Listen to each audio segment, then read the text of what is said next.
or this channel needs to do it in A24, the movie studio from the last 10 years that's done really good work, giving young auteurs an opportunity, doing some cinephilic fare that is different from the mainstream, contrasting with big budget franchise Hollywood fare. This sort of dominated our lives at the movie theater. Like a lot of you, I really appreciate A24. The label means something still to this day in 2024. It means creativity at the movies.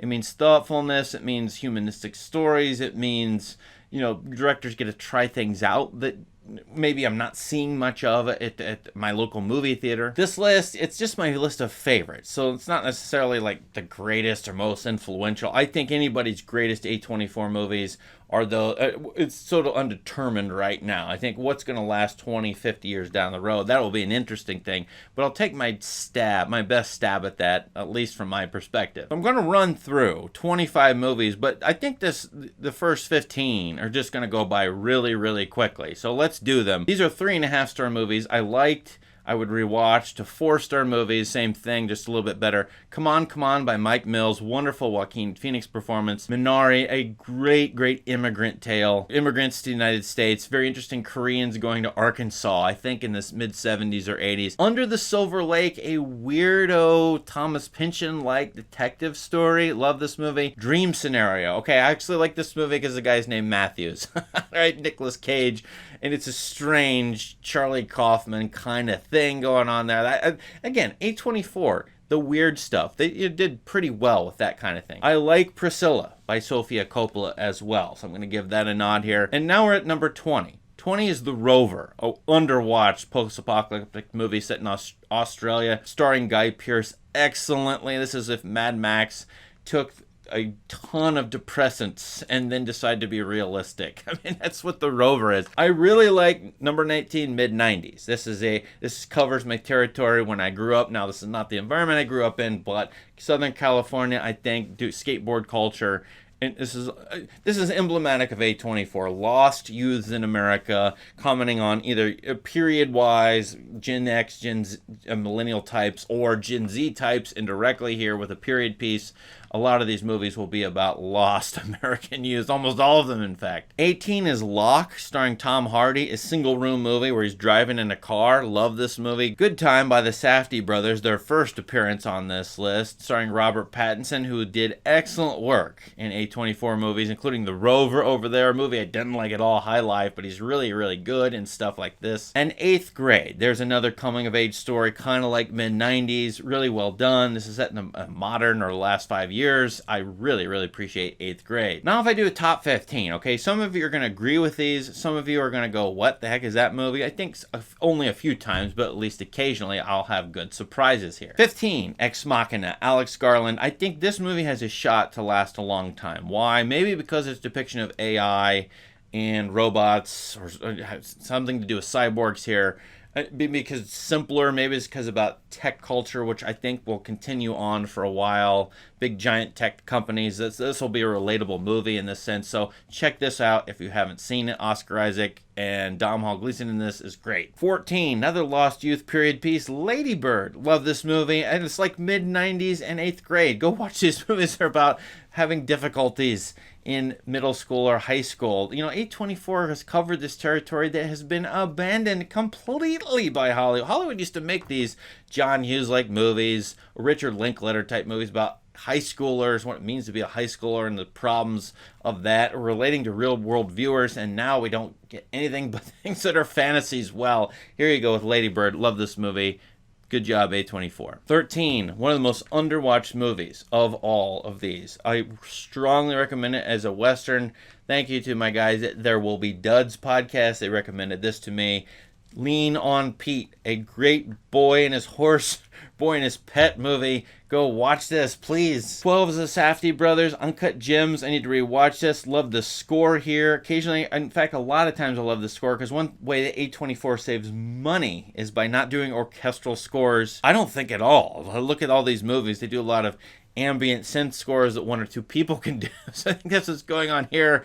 Good job, Safdie brothers, Adam Sandler. And the topic of gambling has only gotten more giant in American culture. This movie has a chance to last as well. Number 11 could have fit in the 50s, in the 20s, in the 80s, in the 90s. I mean, American Honey. I love this movie. It came out a month before Moonlight, which won Best Picture that year, but I like this movie a lot better. It takes place in roughly the same world in door-to-door scam sales people. You know, what I love about A24 is they pick on scenarios that real people deal with regularly, either on one side of the fence getting scammed, the other side, door-to-door salespeople, they're real. And Hollywood just ignores all kinds of things like this. My number one movie does the same thing. I've rarely seen a movie that, I don't think I ever have seen a movie that has these kinds of people in it. So I really appreciate this movie a lot. Now we're down to my unusual, weird top 10. I'd switch American Honey. American Honey needs to be in the top 10, but we'll go with the order I have here in my letterbox list, which you can check out in the description below. I really like 10 as a single-room thriller movie. Locke was a single-room thriller, but in a different way, more of a heady, intellectual way. This is Green Room, where a band is stuck in a rural place where there are a bunch of neo-Nazis, and they're playing for the Nazis, and they've chosen to get money from this gig, but now, oops, they're going to suffer for this. Surprise guest starring appearance, co-starring by Patrick Stewart, who was weird in this. I really do like this movie. I know some people I follow don't, but check this movie out, Green Room. Number 9, very underwatched movie. I love this movie a lot. Oscar Isaac, period piece. A businessman. This is a subject of interest. It's not a corrupt business. It's a business trying not to be corrupt in a corrupt world. So I really like the subject matter. It hits me hard. Oscar Isaac, great performance. It will remind people of 70s Al Pacino work. And that's either in a bad way as if it's derivative. I don't think it is. I think it's fascinating. And I think the subject matter is underdone. Check it out, A Most Violent Year. Number 8 harkens back to Ingmar Bergman, Robert Bresson, because Paul Schrader did it. And it's First Reformed, another depressed Calvinist movie from Paul Schrader. I really love this movie. Ethan Hawke's performance in it. The subject matter makes sense to me. The fears and anxieties of a world gone mad, and then the pastor who's singular by himself. Country of a Diary Priest comes up here for sure. Even if you don't identify this character and his religion, you can identify with his plight as a human being. I think that's what's interesting to me, at least. So go check this movie out. We're going to start to get into a few movies, even though in my top 7, I think most people won't have heard of or will go, why the heck is that up there? It's because I like the quirky, weird stuff that speaks to me, okay? So number 7 is Waves. This is an interesting movie. It shuns the 3-act structure, this typical 3-act script, which I appreciate attempts to try to break out of that mold, which is so dominant everywhere still. Not that it's bad, I like it as a formula, but man, we need to get away from it. It takes a big risk in the middle of the movie. I won't say what, but it's about this upper middle class black family. I think that's correct. Main character in this, he gets hurt, but he doesn't want to. He hides his medical problems because he's a wrestler who's being pushed by his father. But he runs into a couple other bigger problems in this movie. And then the movie takes a wild turn in the middle. I think this is fascinatingly shot by Trey Stoltz, who's done a couple other A24 movies. Check this out. It's in the vein of American Honey and Moonlight for sure. Number 6. I love this movie. It's one of my favorites. Personally, The Last Black Man in San Francisco. Awesome music, awesome aesthetics, great movie house, great scenario. Another plot that covers something that happens more often in the real world by far than in Hollywood movies. It's squatting in houses and real estate problems. Yeah, really. And we need to deal with these real problems in an interesting way in movies, and this one does it. Also, the gentrification of San Francisco, the change in big city, coastal, West Coast sorts of cities. I love this movie a lot. Go check it out. Every time I watch it, it hits me in the heart. My top 5. Okay, 2 of these, no. One of these is no. All of them are dark. I don't know what's wrong with me. Number 5. This is a weirdo movie from, I think, last year as of 2024. One of my favorites. Ari Aster realizes his potential. This movie is so weird I didn't understand parts of it. The parts of it I did, I loved. Beau is Afraid. Great Joaquin Phoenix performance. I need to rewatch this movie like 10 times. I think this is a really great movie on false guilt, anxiety, coping with all kinds of mental problems. And Phoenix is at his peak here, in my opinion. Well, he's always at his peak, but this is a really daring movie in a lot of ways creatively, and that's what I think. Yeah, all these top 5 movies daring creatively. That's what I love about them. Not that the ones before this weren't, but some of these take huge risks, and for me as a viewer, pay off. Number 4, some of you know this director, love him, The Killing of a Sacred Deer. It just so happens I was reading ancient Greek tragedies while or during watching this movie. I mean, had been reading a few of them and then watched this movie like, oh, this is sending out all kinds of signals to me, because the movie is in a realistic world, but it's in some other Greek tragedy-like world. That's what I love about it. It doesn't make sense. It's a fantasy, but not. And it has a science fictional element here that's hidden, which I saw, but most people may not notice. It doesn't matter if you don't notice it, because this is a very, very interesting movie about family relationships and making choices, horrible choices, and living with a past that may or may not be guilt-ridden. Another false guilt movie, potentially. I think this is an excellent movie. That's why it's on number 4. Now, a number of you are probably going, hey, he hasn't mentioned Robert Eggers, who's worked for A24. I'm about to. I love The Lighthouse. I love it, even though all of you love it. I mean, I wish you didn't love it, frankly, so that I could crow about it and say, hey, no one's watched this movie, no one appreciates it, because The Lighthouse is a wonderful movie. I love it just because it really has that core basic essence that we all can understand. What it's like to live with a roommate who annoys the heck out of you. 2 guys stuck in a lighthouse, one older, one younger, played so well by Robert Pattinson and Willem Dafoe. What it's like to be stuck in a lighthouse with Willem Dafoe doing a 19th century New England accent. Yes, we would all get this annoyed.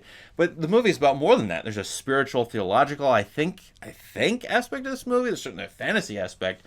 I think this movie is great. Go watch it. The Lighthouse. Probably could mix the top 5 up. Probably the top 10. Maybe some of the top 15. Again, I'm tempted to put American Honey a lot higher than I have it. But whatever. Number 2 is in the same universe. This sort of mid-2010s.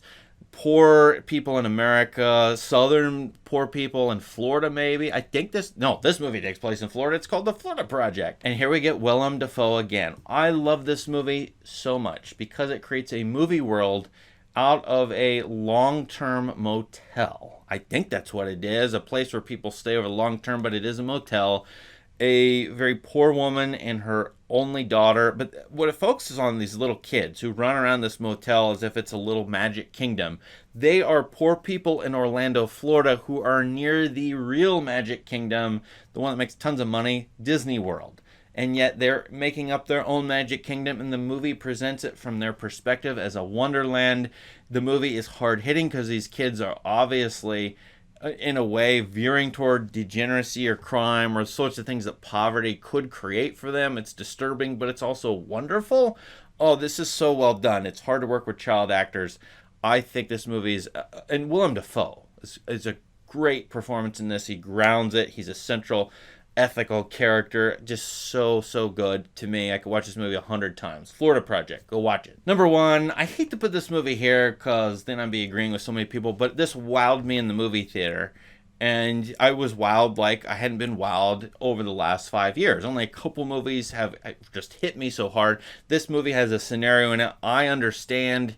I can't understand. I haven't really been there, but I know what it could be like, and other people have gone through having tax problems with the IRS as a business or personally. This movie is everything, everywhere, all at once. This movie is about immigrants. It's about people who own a small business in America. It's about having trouble with your daughter and your husband. It's about the multiverse franchise problem that we're all facing because there's so many of them out there.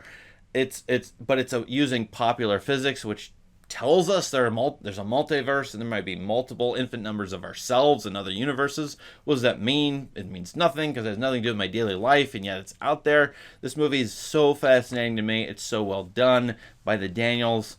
I think if you boil it down to its plot essence, it's probably too basic or too cheesy. So some of the stylistic flourishes in this but they're meaningful to me. Everything and nothing, the question of nihilism, meaninglessness, which I think we all feel, a lot of us feel today. This movie addresses so well, or at least can stir up some thoughts. So I put this number 1, Everything Everywhere All at Once. I don't know that this movie will last forever. I have no clue. In 15 years, 50 years, will they be watching this? I am not sure. So which ones of these movies on my list, or ones I've mentioned, might last a long time. I'm really curious about that. As I said, Ex Machina might, Uncut Gems, I think those have a shot. I'm not sure these other ones are more for people today, contemporary people. That's what's so fascinating about A24. They're taking creative risks, but those risks might pay off in the short term, but maybe not in the long term. I don't know. But the creativity here on display with these movies should inspire you. Filmmakers should inspire you, whatever you're doing creatively in your life. Making a garden, raising a family, or trying to do something creative like making a YouTube channel. These movies should inspire you. Thank you, A24. What do you think about this video? What would your list of favorite A24 movies be? Let us know in the comments. Please subscribe to this channel for more great content. Thank you. Have a great day.